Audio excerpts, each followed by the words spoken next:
Tu te lèves. La lumière de l'écran avant celle du soleil. Ta main attrape le téléphone, c'est un réflexe. Déjà 47 notifications. Un mail de ton boss à 23h hier soir, une news anxiogène sur BFM, une story Instagram qui te fait sentir que ta vie est médiocre. Et tu n'as même pas encore bu ton café. Tu sens cette boule dans l'estomac? Cette accélération du rythme cardiaque? Les stoïciens avaient un nom pour ça, une erreur de jugement. Voilà ce qu'Épictète, l'esclave devenu l'un des plus grands maîtres de la philosophie, aurait fait à ta place. Il aurait regardé ce téléphone et il aurait souri. Pas un sourire niais, un sourire de celui qui connaît le secret. Dans cette vidéo, je ne vais pas te donner des conseils vagues, je vais te donner les armes mentales précises que les empereurs romains et les plus grands sages de l'Antiquité utilisaient pour rester sereins au milieu du chaos.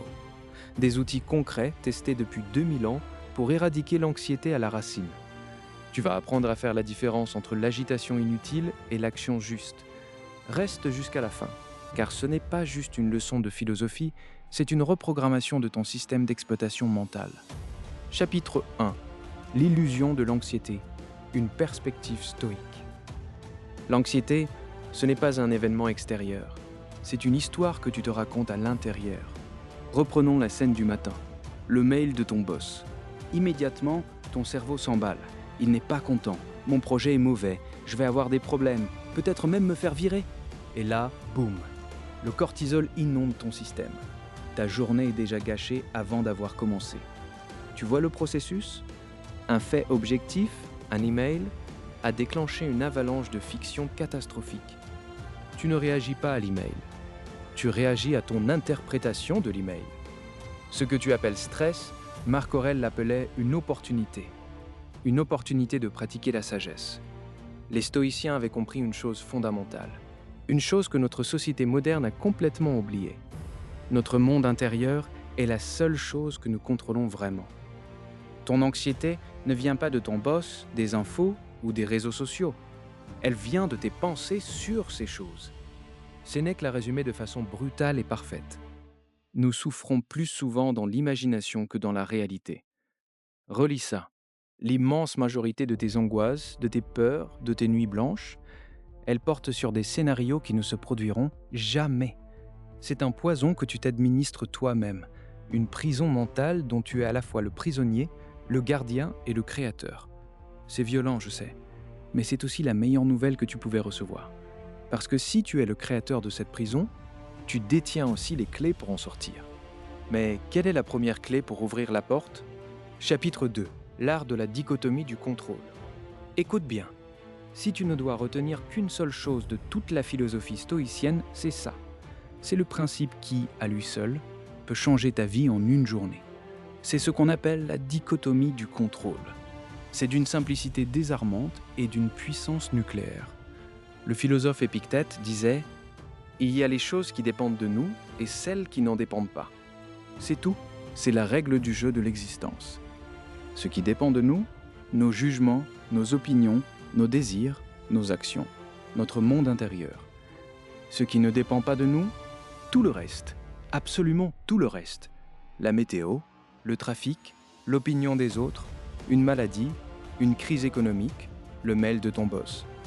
L'anxiété naît quand on mélange les deux, quand on essaie désespérément de contrôler ce qui est, par nature, incontrôlable. C'est comme essayer d'arrêter la pluie en lui criant dessus. C'est épuisant. Et c'est stupide. Exemple concret, la vie française. Tu es dans les bouchons sur le périphérique, ça n'avance pas. Tu vas être en retard à un rendez-vous important. L'approche non stoïcienne, celle de 99% des gens, tu klaxonnes, tu insultes le conducteur devant toi, tu te crispes sur le volant, tu imagines la conversation terrible avec ton client, tu rumines. Résultat, tu es en retard, ôté t'arrive en boule de nerfs. Tu as perdu sur les deux tableaux. L'approche stoïcienne. Stop. Respire. Pose-toi la question, qu'est-ce qui dépend de moi, ici et maintenant? Le trafic? Non. L'heure d'arrivée? Non. La réaction de mon client? Non. Ce qui dépend de moi? Ma respiration. La musique que je choisis d'écouter. La décision de passer un coup de fil pour prévenir de mon retard calmement. La décision d'utiliser ce temps pour écouter un podcast ou simplement pour ne rien faire et observer mes pensées. Tu vois la différence? Ce n'est pas de la passivité, c'est de la lucidité stratégique. Tu concentres ton énergie là où elle a un impact. Épictète le disait encore mieux. Ce qui trouble les hommes, ce ne sont pas les choses, mais les jugements qu'ils portent sur les choses. Le bouchon n'est pas stressant, c'est ton jugement. Être en retard, c'est une catastrophe qui est stressant. Les faibles subissent, les stoïciens choisissent. Ils choisissent de se concentrer sur la citadelle imprenable de leur esprit. Tout le reste n'est que du bruit. Chapitre 3. Transformer le chaos intérieur en calme profond. Alors, comment on fait concrètement? Pas de la théorie, de la pratique. Voici 3 exercices stoïciens que tu peux commencer aujourd'hui. Exercice 1. La préméditation des mots. Premeditatio malorum. Chaque matin, pendant 3 minutes, juste avant de te lever, imagine tout ce qui pourrait mal se passer dans ta journée. Ton train est annulé, tu renverses ton café sur ta chemise, ton boss critique ton travail devant tout le monde, ton ordinateur plante. Visualise-le. Pas pour angoisser, au contraire, pour te préparer. Premièrement, ça te vaccine contre le choc et la surprise. Si ça arrive, tu auras déjà un plan. Deuxièmement, ça te rend incroyablement reconnaissant pour tout ce qui se passe bien. Ta journée normale te semblera soudainement fantastique. Marc Aurèle faisait ça tous les matins pour se préparer à rencontrer des gens indiscrets, ingrats, arrogants, malhonnêtes. En s'y attendant, il n'était jamais déçu, jamais déstabilisé. Exercice 2, la pause stoïcienne. Au milieu de ta journée, quand tu sens l'anxiété monter, la pression devenir trop forte, isole-toi 60 secondes, aux toilettes, dans un couloir, peu importe. Ferme les yeux et pose-toi une seule question. Sur quoi suis-je en train de porter un jugement de valeur? Identifie la pensée. Mon collègue ne m'a pas dit bonjour, il ne me respecte pas. Puis, applique la dichotomie du contrôle. Est-ce que son opinion dépend de moi? Non. Est-ce que ma réaction dépend de moi? Oui. Et là, tu choisis. Tu choisis de ne pas laisser cette interprétation gâcher ton énergie. Tu reviens au fait. Il ne m'a pas dit bonjour. Point. Tout le reste n'est que fiction. Cet exercice brise le cycle de la rumination en 1 minute chrono. Exercice 3. Le journal du soir. Le soir, avant de dormir, prends un carnet, 5 minutes, pas plus, et réponds à ces 3 questions comme le faisait Sénèque. 1. Quelle mauvaise habitude ai-je affaiblie aujourd'hui? Ex. J'ai moins regardé mon téléphone sans raison. 2.